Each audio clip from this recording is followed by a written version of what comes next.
Hey everybody, it's Mad Master here. I'm just doing a video tonight, and this is kind of something that's been rattling in my head for a long time. And just as a disclaimer, I'm not decrying people that point out the religious right being more so in power during certain, presidencies or anything like that. But I wanted to talk about this because I keep hearing people talk about how Trump is not a good Christian. It's like, and this kind of makes me mad because it's like, when has the White House ever been like a Sunday school classroom, for one? I mean, these guys in suits are running Bible study between drone strikes and Wall Street bailouts. Give me a break. It's ridiculous. So, I mean, is Trump the perfect Christian? Of course not. He barely knows a verse. He called any verses, he called communion the little cracker and the little wine. And he's about as subtle as a bull in a cathedral. So, the people screaming about his faith or lack thereof are missing the point. The presidency is not about piety, it's about power. And let's be honest, if you think Trump is uniquely unchristian, what do you call presidents before him? Do you think the Oval Office was filled with saintly compassion, humility, and turning the other cheek? Please.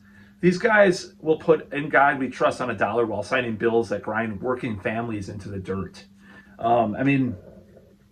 It just really bothers me because every president has said that they're Christian. I don't think there's anybody that's been non-Christian. So what makes him, different than anybody else other than being, part of the religious right like Reagan was? But some of these same people, I don't hear them talk about Reagan. Reagan's not president, so of course that's part of it. And where the hypocrisy really hits is like Obama, the darling of the liberal intelligentsia. The guy everyone kind of worships like a political messiah. Not that people don't worship Trump, which is ridiculous, of course, as well. But you know what he did? He expanded drone strikes, turned the Middle East into a video game, bombed weddings, funerals, and entire villages. Families torn apart by a joystick in Nevada, But he could quote scripture a little smoother than Trump, right? He could sing Amazing Grace in Charleston. That's what made him palatable. Meanwhile, behind the smile, the Pentagon was humming. Raytheon was cashing in, and the military-industrial complex was stronger than ever. And, don't get me started on 2008. This is probably what, in my opinion, what led to Trump is some of this stuff. The financial collapse. Wall Street and the big banks gambling with the economy, destroying millions of lives, jobs, homes, retirements gone. Who bailed them out? Who made sure the predators didn't just survive, but they thrived? And, every president since they're Republican or Democrat. Bush lit the fire, Obama kept it burning, and the so-called watchdogs turned out to be lapdogs. Predatory capitalism doesn't take Sundays off, doesn't bow its head at the table, it just keeps devouring. So, let's cut to the chase. The presidency is not a pulpit, it's a throne for empire. Whether it's Trump tweeting in all caps, Obama smiling on the cover of Time, or Bush mumbling through speeches about freedom, or painting dogs, they all serve the same master, the war machine and predatory capitalism. These men don't get into office because they're holy. They get in because they play ball with defense contractors, with banks, with the permanent state that makes sure the bombs keep dropping and the dollars keep flowing upward. That's the reality.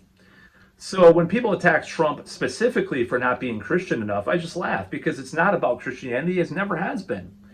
If it was, you wouldn't have had Obama raining death from the skies. You wouldn't have had Bush lying us into Iraq. You wouldn't have had Clinton deregulating Wall Street, and you wouldn't have had Reagan shoving Milton Friedman economics down our throats while quoting Bible verses.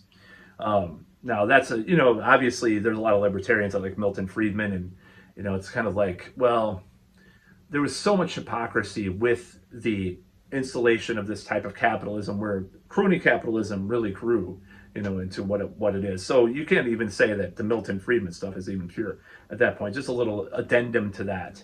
So the presidency, I'm kind of an anti-statist, I guess you say, in a certain way. I mean, my pragmatic compromise is the Nordic model in a certain way. And that may sound crazy, but whatever. I'm crazy. But anyways, the presidency has always been a costume drama. I mean, one guy quotes scripture, another guy waves a Bible upside down for a photo op. But at the end of the day, they serve the same God, money and war.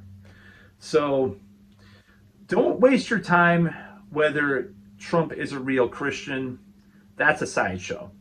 The real question is whether we keep pretending any president, red or blue, serves anything but the empire.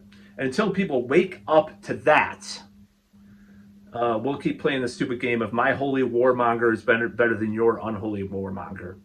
Enough already. So that's all I have to say about that. And I realize, there's a little bit of a room for maneuverability because, obviously Trump is more part of the Christian right. But I would say, the overall premise is that I don't want to hear about this stuff. And when you ignore, I just hate this, like, oh my God, it's like, in a certain way, Trump is just exceeding what has been before.